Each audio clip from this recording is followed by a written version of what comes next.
Hello friends, welcome to my YouTube channel. आज हम लोग सीडीपी का प्रैक्टिस सेट 2 कंप्लीट करेंगे, जिसमें से हम लोग 30 मोस्ट इंपॉर्टेंट क्वेश्चन की प्रैक्टिस करेंगे, जो सीटेड पेपर 1 और पेपर 2 दोनों के लिए बेहद ही महत्वपूर्ण है।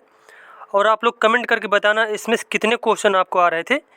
और अगर वीडियो अच्छा लगे तो चैनल को सब्सक्राइब करें, वीडियो को लाइक करें, कमेंट करें। चलिए देखते हैं। अब यहाँ पे पहला क्वेश्चन दिया गया है।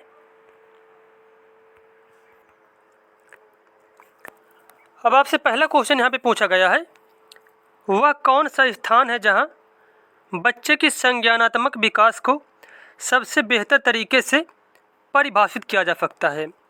तो बच्चे के जो संज्ञानात्मक विकास को सबसे अच्छे तरीके से परिभाषित किया जा सकता है, वह स्थान है विद्यालय एवं कक्षा पर्यावरण। विद्यालय एवं कक्षा पर्यावरण। तो यहाँ पे इस क्वेश्चन का बी वाला ऑप्शन बिल्कुल करेक्ट हो जाएगा।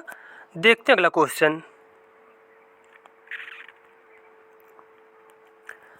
अब यहाँ पे दूसरा क्वेश्चन दिया गया है, मानव विकास किन दोनों के योगदान का परिणाम है। ये जो मानव विकास होता है, यह परिणाम होता है वंशानुक्रम और वातावरण का।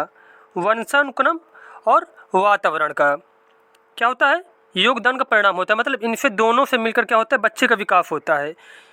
इन दोनों चीज़ों का बच्चे के विकास पर प्रभाव पड़ता है। तो यहाँ पे सी वाला ऑप्शन बिल्कुल ही सही हो जाएगा।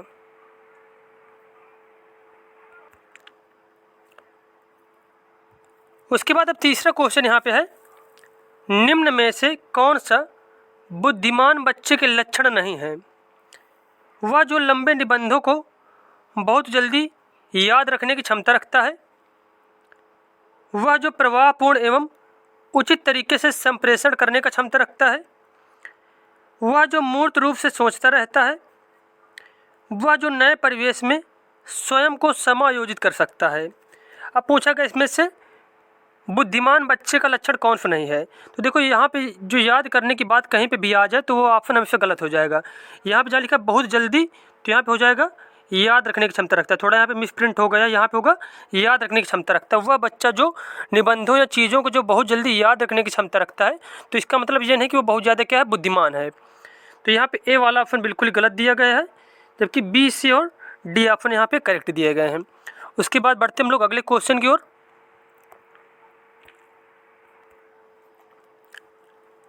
उसके बाद चौथा क्वेश्चन है, बहुत ज़्यादा महत्वपूर्ण क्वेश्चन है। बच्चे दुनिया के बारे में अपनी समझ का सृजन करते हैं। यहाँ पर लिखा है समझ, यहाँ पर हो जाएगा अपनी समझ का सृजन करते हैं। इसका श्रेय किसको जाता है? मतलब ये कथन किसने कहा था? तो ये कहा था जीन पियाजे ने। किसने कहा था? पियाजे ने कहा था। और किस देश के मनोवैज्ञानिक थे? तो ये थे स्विट्जरलैंड के। कहाँ के मनोवैज्ञानिक थे? स्विट्जरलैंड के मनोवैज्ञानिक थे। ये भी आपको याद रखना है।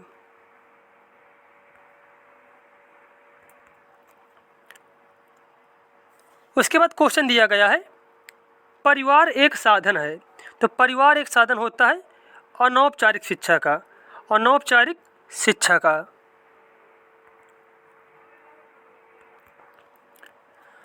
उसके बाद क्वेश्चन दिया गया है, अवधारणाओं का विकास मुख्य रूप से किसका हिस्सा है? अवधारणाओं का जो विकास होता है वो मुख्य रूप से होता है, किसका हिस्सा होता है, किसका भाग होता है? वह बौद्धिक विकास का भाग होता है। बौद्धिक विकास का भाग होता है।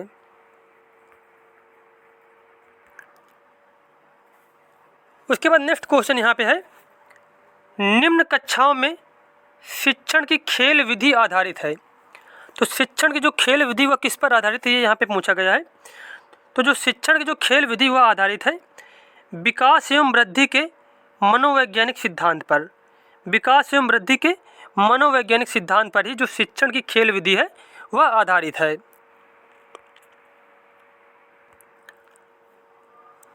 उसके बाद क्वेश्चन पूछा गया है, निम्न में से कौन सी पूर्व बाल्यावस्था की विशेषता नहीं है? दल या समूह में रहने की अवस्था, अनुकरण करने की अवस्था, प्रश्न करने की अवस्था और खेलने की अवस्था। अब यहाँ पे पूछा कि पूर्व बाल्यावस्था की विशेषता कौन सी नहीं है, तो वह खेलने की विशेषता जो है पूर्व बाल्यावस्था की विशेषता नहीं है।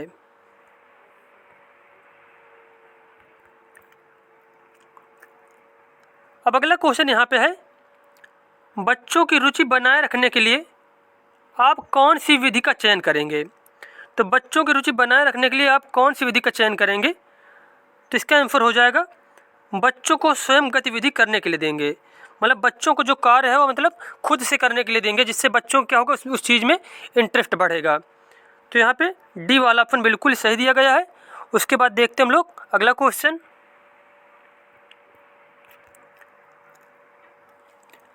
अब यहाँ पे 10 नंबर क्वेश्चन है, मूल्यांकन किया जाना चाहिए।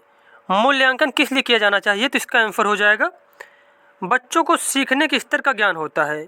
मूल्यांकन से क्या होता है, बच्चे जो होते हैं उनको सीखने के स्तर का ज्ञान होता है। तो यहाँ पे सी वाला ऑप्शन बिल्कुल ही करेक्ट हो जाएगा।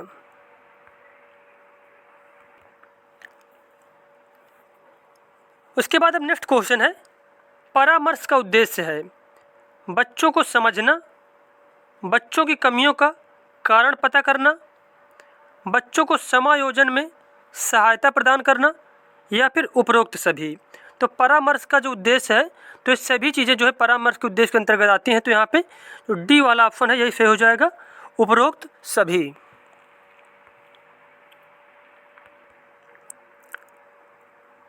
उसके बाद क्वेश्चन यहाँ पे है, शिक्षा मनोविज्ञान की दृष्टि से निम्न में से कौन सा कथन सत्य है? बच्चे अपने ज्ञान का सृजन स्वयं करते हैं। तो यहाँ जो पहला ऑप्शन दिया गया यही बिल्कुल करेक्ट हो जाएगा कि बच्चे अपने ज्ञान का सृजन स्वयं करते हैं। ये कथन क्या बिल्कुल सही है। और किसने कहा था ये कथन? ये कथन दिया गया था पियाजे के द्वारा। किसके द्वारा? पियाजे के द्वारा यह कथन दिया गया था।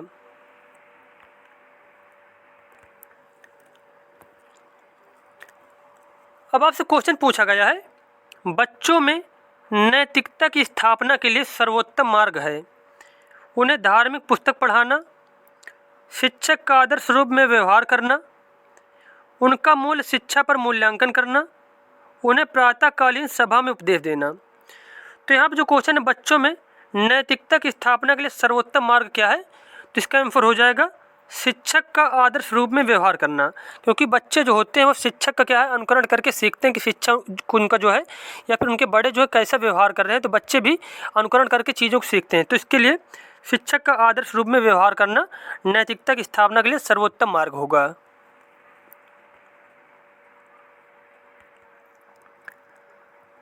नेक्स्ट क्वेश्चन पूछा गया है, शिक्षक एवं विद्यार्थी के मध्य संबंध होना चाहिए स्नेह का, विश्वास का, सम्मान का, या फिर ये सभी। तो इसका आंसर हो जाएगा ये सभी।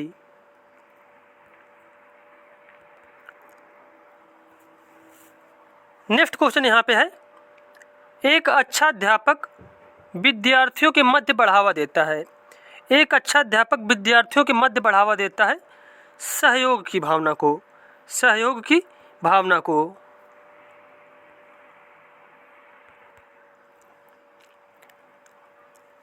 उसके बाद क्वेश्चन है, मानसिक रूप से स्वस्थ अध्यापक की विशेषता क्या है? वह संवेदनात्मक रूप से संतुलित है, उसे अपने विषय का गहन ज्ञान है, वह अत्यधिक संवेदनशील है, वह सख्त अनुशासन पसंद करता है। अब यहाँ पे पूछा गया है, जो मानसिक रूप से स्वस्थ अध्यापक है उसकी विशेषता होगी कि वह संवेदनात्मक रूप से संतुलित है। वह संवेदनात्मक रूप से कैसा है? संतुलित है।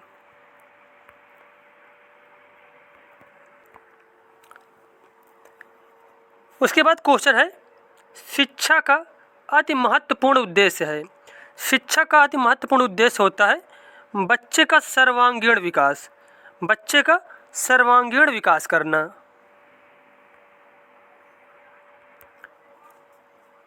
अब अगला क्वेश्चन यहाँ पे दिया गया है, बच्चे की बुद्धि लब्धि 90 से 110 के मध्य है, वह बच्चा कैसा है? तो जिसकी भी बुद्धि 90 से 110 के मध्य होती है तो वह बच्चा आता है सामान्य बुद्धि में। सामान्य बुद्धि होगी इसमें से। तो यहाँ पे ए वाला ऑप्शन बिल्कुल ही सही हो जाएगा।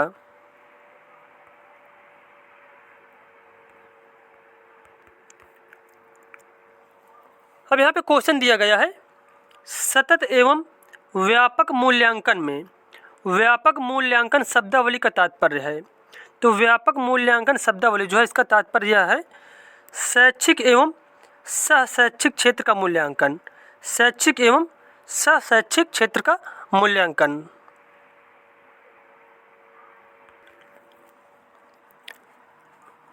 अगला क्वेश्चन यहाँ पे है, दीक्षा द्वारा पूछे गए एक प्रश्न का उत्तर शिक्षक तत्काल नहीं दे सकता है, शिक्षक की प्रतिक्रिया क्या होना चाहिए। अगर कोई बच्चा किसी शिक्षक से कोई ऐसा क्वेश्चन पूछ रहा है जो उसकी समझ में नहीं आ रहा है, तो उस शिक्षक को क्या करना चाहिए, तो उस शिक्षक को उस क्वेश्चन को क्या करना चाहिए, समझ के उससे बोलना चाहिए कल उत्तर देंगे या फिर थोड़ी देर बाद देंगे। तो इस क्वेश्चन के अनुसार यहाँ पे जो डी ऑप्शन है, शिक्षक द्वारा इस प्रश्न का सही उत्तर बाद में समझ कर देना चाहिए। तो यहाँ पे डी वाला ऑप्शन क्या है, बिल्कुल ही सही दिया गया है।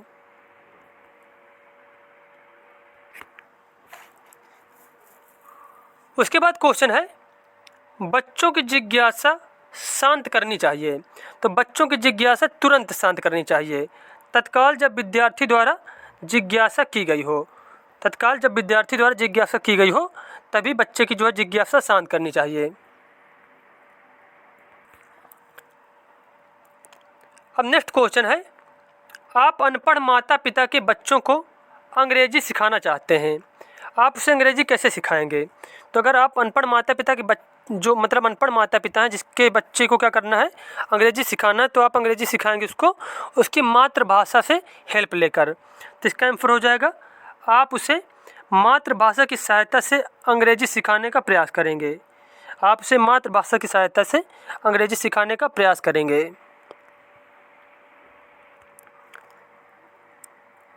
नेक्स्ट क्वेश्चन यहाँ पे है, बच्चे के लिए निःशुल्क एवं अनिवार्य शिक्षा का अधिकार अधिनियम कितने वर्ष के बच्चों के लिए लागू है।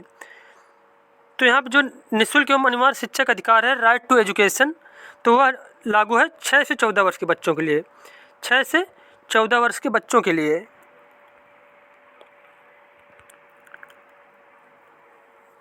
अगला क्वेश्चन यहाँ पे है, शिक्षक को ज्ञान होना चाहिए, शिक्षक को ज्ञान होना चाहिए बाल मनोविज्ञान का, बाल मनोविज्ञान का।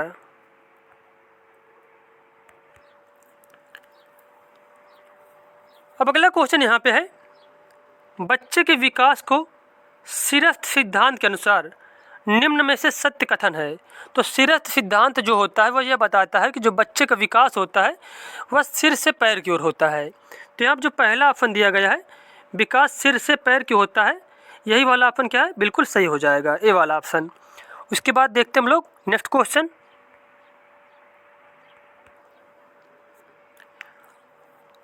उसके बाद अगला क्वेश्चन है, गार्डनर ने 7 बुद्धि का अधिमान निर्धारित किया, इनमें से कौन सा नहीं है। अब देखो यहाँ पे कहीं कहीं लिखा मिलता है कि गार्डनर ने 7 बुद्धि का जो है अधिमान निर्धारित किया, कहीं कहीं पे लिखा मिलेगा 8 बुद्धि का। तो ज़्यादातर जो क्वेश्चन होते हैं, अगर पूछा जाए कि कितने प्रकार की बुद्धि बताई थी गार्डनर ने, तो हमें 8 प्रकार की बताना है। अब पूछा गया गार्डनर ने 7 बुद्धि का अधिमान निर्धारित किया, इसमें से कौन सा नहीं है, मतलब तो भावनात्मक बुद्धि के बारे में हार्वर्ड गार्डनर ने नहीं बताया था।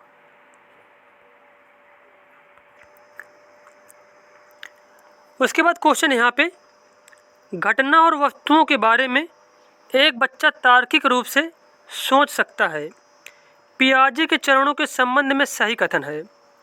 घटना और वस्तुओं के बारे में एक बच्चा जब तार्किक रूप से सोच सकता है तो वह कौन सी अवस्था में होता है, यह पूछा गया यहाँ पे। तो यह जो विशेषता होती है बच्चे में, ये पाई जाती है मूर्त संक्रियात्मक अवस्था में या फिर मूर्त संचालन प्रक्रिया में। तो यहाँ पे सी वाला ऑप्शन बिल्कुल सही हो जाएगा।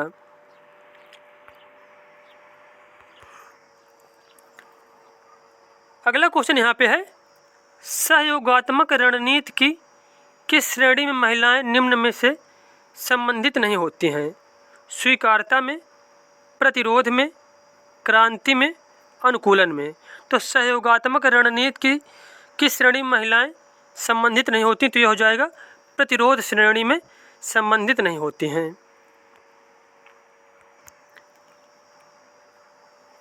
उसके बाद क्वेश्चन है, वैयक्तिक विभिन्नता के मिलन के संबंध में एक अध्यापक की भूमिका होनी चाहिए।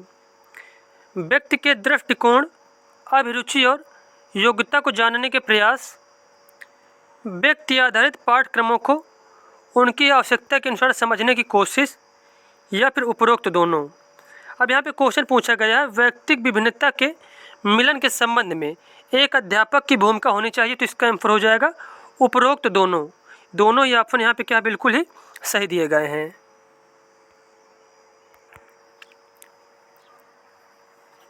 अब यहाँ पे 30 नंबर क्वेश्चन है, विद्यालय क्षेत्र में रचनात्मक निर्धारकों को जानने के लिए इनमें से कौन सा उपागम नहीं है? वार्तालाप कौशल, बहुविकल्पीय प्रश्न, परियोजना कार्य या फिर मौखिक प्रश्न। तो यहाँ पे रचनात्मक निर्धारणों को जानने के लिए कौन सा उपागम नहीं है, तो वह हो जाएगा मौखिक प्रश्न इनमें से नहीं है। तो यहाँ पे हमारे 30 क्वेश्चन कंप्लीट हो गए। मिलते हैं नेक्स्ट वीडियो में। धन्यवाद।